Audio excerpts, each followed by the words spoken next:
Have you ever worked yourself to the edge of exhaustion only to be tossed aside like you never mattered? I'm Isla. For 3 years, I gave everything to my job, 12, sometimes 14 hours a day. I missed birthdays, skipped holidays, lost weekends. I'll never get back because I believed loyalty would be enough. I thought hard work spoke for itself. Turns out I was wrong, one decision from my boss. One cold gut punch of a moment changed everything. Let me take you back to the day it all fell apart. The first time I stayed late at the office, I told myself it was just a one-off thing. But somehow, one night turned into every night, 12 hours a day, sometimes more Saturdays, Sundays. They weren't weekends anymore, just quieter workdays without meetings. I said yes to every project, from the tiny ones no one cared about to the huge strategic ones that made my heart race. Little by little, my life outside of work started shrinking until it barely existed at all. A part of me felt proud. Honestly, I liked being the person they could always count on, the one who would figure it out. No matter what. When a crisis hit at 7 p.m., they called me. When a project was about to fall apart, they handed it to me. And every time I stayed late, every time I skipped dinner with friends, every time I pulled a Sunday all-nighter, I thought, this is what it takes. This is how you build something that matters. There was a strange pride in pushing myself harder than anyone else, but somewhere deep inside, the cracks had started to show. I could feel it in my body. The headaches that lingered, the way my shoulders stayed tight. Even when I slept, I could feel it in the messages from friends. I kept leaving on read. In the family gatherings I skipped, every time I told myself I'll make it up to them later, some quiet part of me whispered back, later might never come. One Friday night around 10 p.m., I stood in the dark office kitchen heating up leftover pasta. I caught my reflection in the window. Pale, tired, wearing the same blazer I'd thrown on 3 days in a row. I just stared at myself and thought, is this really what I dreamed about? Is this the life I wanted so badly? It hit me harder than I expected. There under the fluorescent lights and the hum of the microwave, I realized I couldn't even remember the last time I felt happy. Not just proud, but truly, honestly happy. Driving home that night on the empty freeway, it sank in deeper. No one was keeping score. No one was writing my name on a golden plaque somewhere.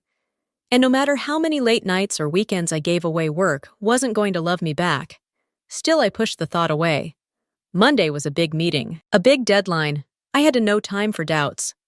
But looking back, if I had listened to that small, tired voice inside me that night, maybe everything would have turned out differently. And trust me, you're going to want to know what happened next. It happened during my year-end review. I walked into the conference room, clutching my notebook, nerves buzzing. Mark was already there, flipping through a folder. He didn't even look up when he said, "Take a seat." "Isla?" I smiled a little, tried to hide how much my heart was hammering. Maybe this was it, the moment they finally saw everything I'd poured in. Then he cleared his throat and said, flat as concrete, "We'll get straight to the point. Due to budget cuts, we won't be able to maintain your position next year." Just like that one sentence. No warning, like ordering coffee. For a second, I thought I misheard him. "I'm sorry, what?" I blurted out before I could stop myself. He didn't flinch. "It's not a performance issue, it's purely budgetary," he said, like he was reading a manual. No emotion, no regret. The room felt like it tilted sideways. I sat there frozen, blinking at him, while something cold and hollow started filling up inside me. Shock first. Then betrayal, deep slicing betrayal that made it hard to even sit upright. In my head, it was chaos. After everything I gave you, after every weekend, every night, every piece of myself I sacrificed. I stared at him, waiting, begging really for some crack to show in his face, some sign he understood what he was doing. But there was nothing. Just a tight, professional smile, the same one he probably used to cancel cable service. And in that moment, something clicked. They knew, they had always known, they just never cared. I nodded somehow, listened as he explained my severance package, like he was offering me a coupon at checkout. I even said, "Thank you for letting me know," Because after years in corporate America, saying thank you when you wanted to scream became second nature. But inside it felt like something was ripping wide open. A slow, burning rage. Not the loud kind, the cold kind. The kind that settles deep and says, remember this, remember exactly how this feels. I made it back to my desk, head down, heart pounding. People pretended not to notice me packing up. Someone whispered, is she leaving? But no one said anything directly to me. I kept it together until I got to my car. The second I closed the door, the dam broke. Ugly, shaking sobs that made it hard to breathe. It wasn't just about the job. It was about everything. I gave up believing it would protect me, and realizing it never would. I sat there gripping the steering wheel, face-hot, heart shattered, and I made a silent promise. They don't get to write the ending of my story. No matter what it took, I was going to take back everything they thought they could steal from me. And believe me, they were about to find out exactly how wrong they were. It started the very next day. I walked into the office holding my coffee like a shield, pretending everything was normal. Hey, morning! I chirped to Lisa from accounting as I passed her desk. She didn't even look up. Just a slight nod, eyes glued to her monitor. Okay, maybe she was just busy. I kept walking, trying not to feel the sting. But by the time I got to my desk, it was obvious. The conversations, the laughter, the energy, they all flowed around me like I wasn't even there. Meetings were the worst. I used to lead discussions, toss out ideas, get asked for input. Now, Isla, can you just take notes today? Mark said during one meeting, barely glancing at me. Take notes for a meeting I used to run. I sat in the back, scribbling mindlessly, while my old team threw around ideas, laughing, arguing, forgetting I existed. At one point, I dropped my pen. It hit the floor with a loud clatter. For a moment, everyone froze. I scrambled to pick it up, muttering, sorry. But by the time I straightened up, they had already gone back to their discussion like I was never there. The humiliation burned hot in my cheeks. I wanted to disappear into the floor. Still. Every morning I showed up, sat at my desk, answered useless emails, completed mindless tasks they threw at me like scraps. One day, Mark swung by my desk holding a stack of papers. Can you organize these client files? No rush, he said, dropping them without even meeting my eyes. No rush, no purpose, no respect. I forced a smile and said, of course. What else could I say?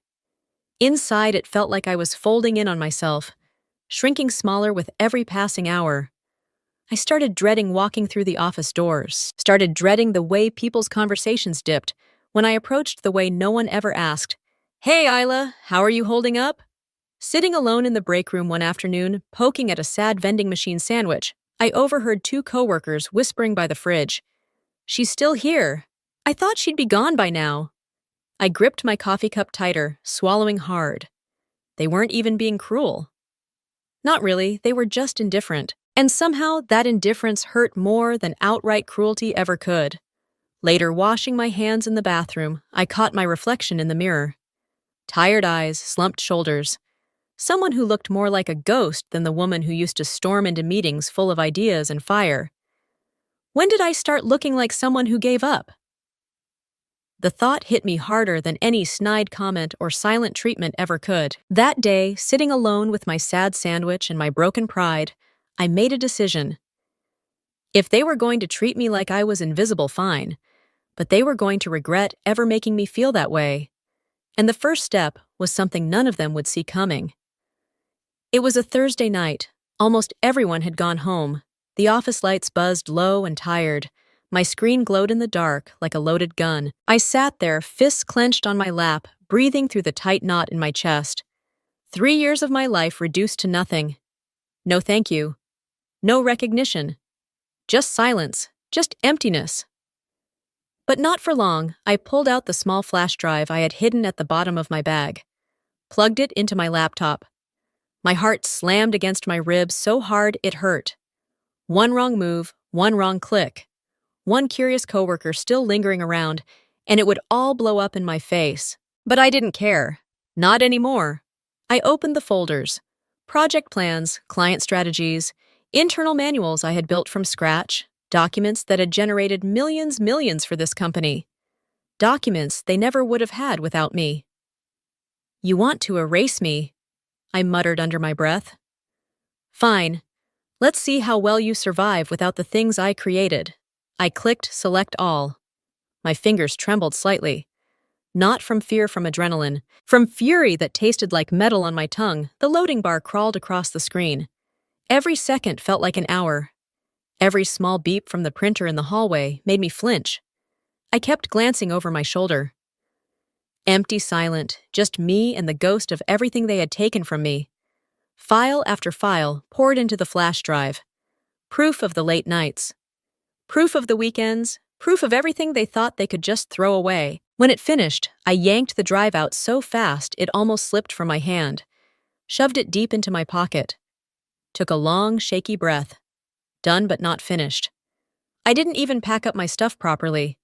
Just grabbed my bag jacket, half slung over one shoulder, and walked out into the cold night air. My heart didn't slow down. It pounded faster, harder. Because the next step. It was already playing out in my mind. The next morning, I sat at my kitchen table, flash drive in one hand, coffee going cold in the other. I stared at my laptop for a long time. There was a name sitting in my inbox. An old recruiter, someone from one of our biggest competitors.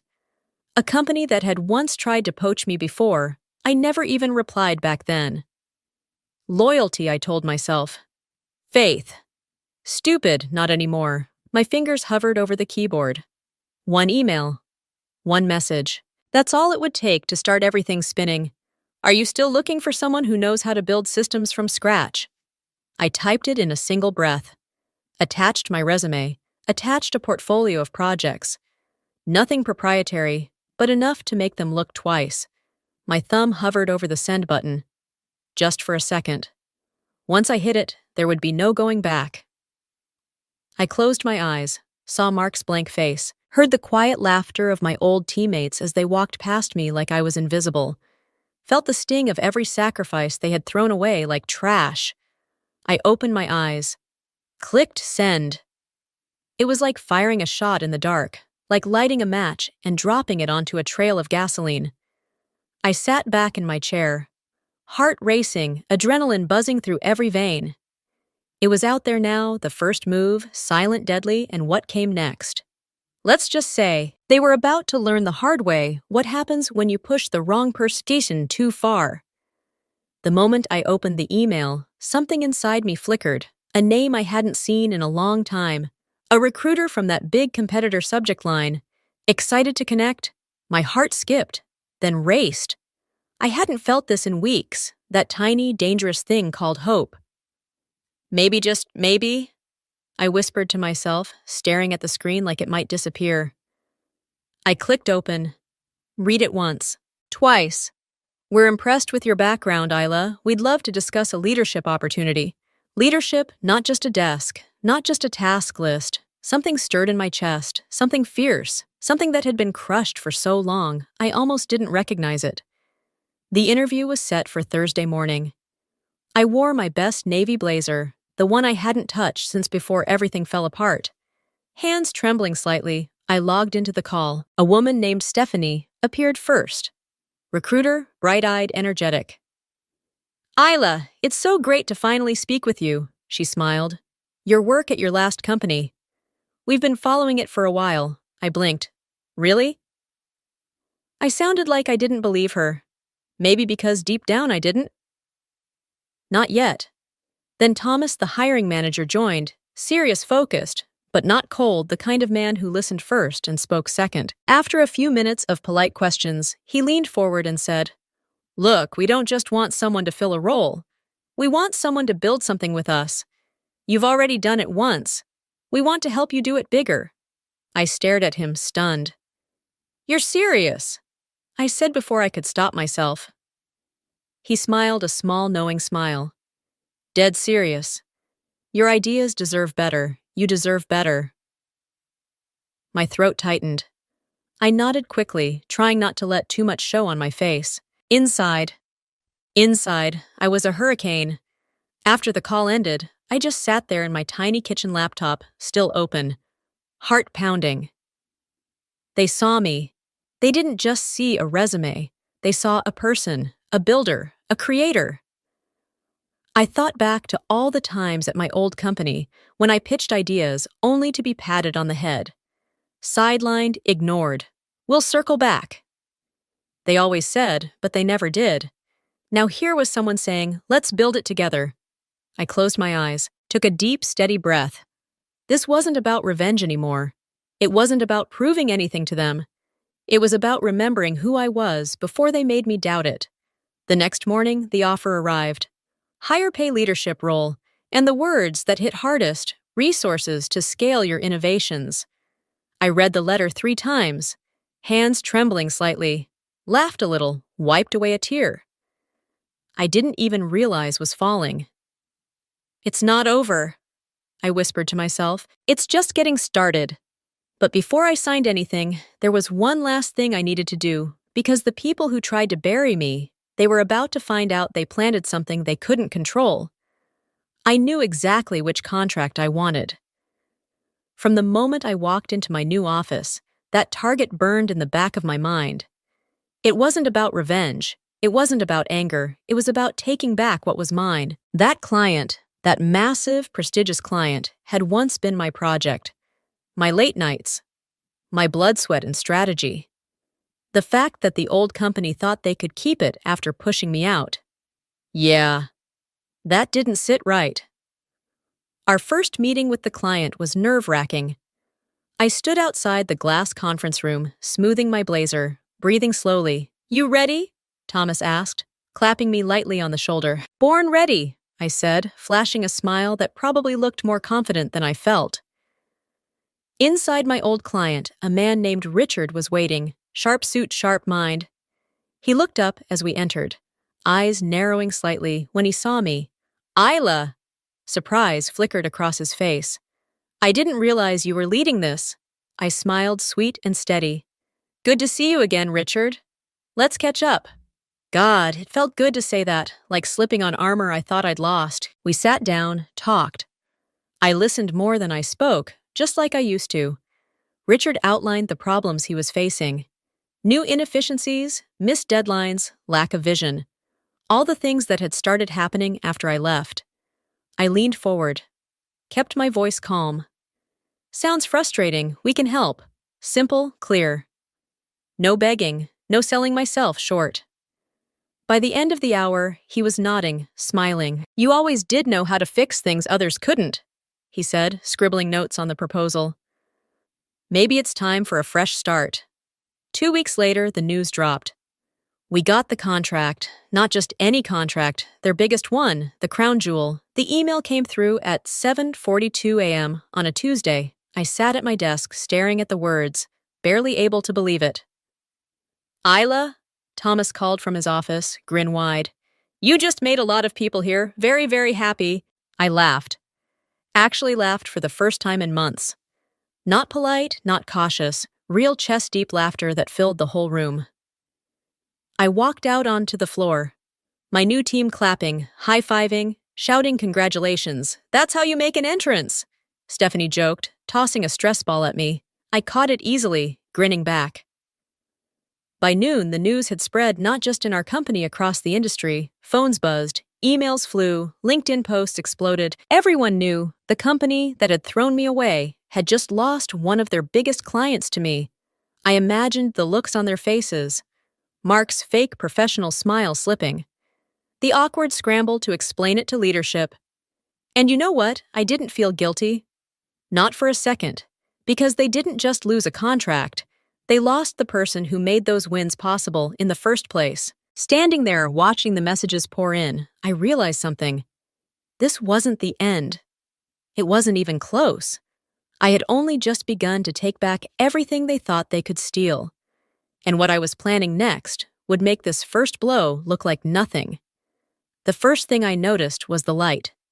It streamed through the massive glass window, flooding the office with a warm golden hue. Far below, the city pulsed with life, taxis, honking people, weaving through the sidewalks. Skyscrapers slicing into the morning sky, I stood there, coffee in hand, breathing it all in, no rush, no fear, no weight dragging behind me. For the first time in longer than I could remember, I wasn't bracing for the next blow. I wasn't holding my breath, waiting to be judged, measured, discarded. I just was, "You made it," I whispered to myself, barely loud enough to hear. Not the kind of victory you shout about, the kind you carry quietly, like a secret stitched into your bones. I set the coffee down on my new desk. Minimal clean. Nothing from the old place made it here. Just me. The office phone rang once, cheerful, not shrill, and I smiled, letting it go to voicemail. Whatever it was, it could wait. Today, I wasn't racing to prove anything. Today, I wasn't chasing anyone's approval. Today was for me. I pulled the window open, just a crack, letting the sounds of the city drift up, laughter, traffic life. Thomas knocked lightly on my doorframe, poking his head in. "You settling in okay?" I turned, smiling easily. "Better than okay," I said. "Feels like breathing again." He grinned. "Good, you've earned it." And then, because Thomas wasn't one for long speeches, he nodded once and disappeared down the hall. I turned back to the window, hands tucked into the pockets of my blazer. My reflection shimmered faintly in the glass. Familiar but different, older maybe. Tougher, definitely. But still standing. Still here, the old me. The one who bent herself into knots for a pat on the head. Who waited for validation like it was oxygen. She didn't belong here anymore. She stayed back in that gray, silent office. She stayed with the people who mistook devotion for weakness. I thought about everything it took to get here. The late nights, the betrayals, the tears cried in parked cars. And yet somehow it felt worth it. Not because they were right. Not because they finally saw my worth, but because I did. From now on, I murmured to the city sprawling out beneath me. No one defines my value but me, a quiet vow, unbreakable. I let the words settle inside me, anchoring themselves deeper than any job title or contract ever could.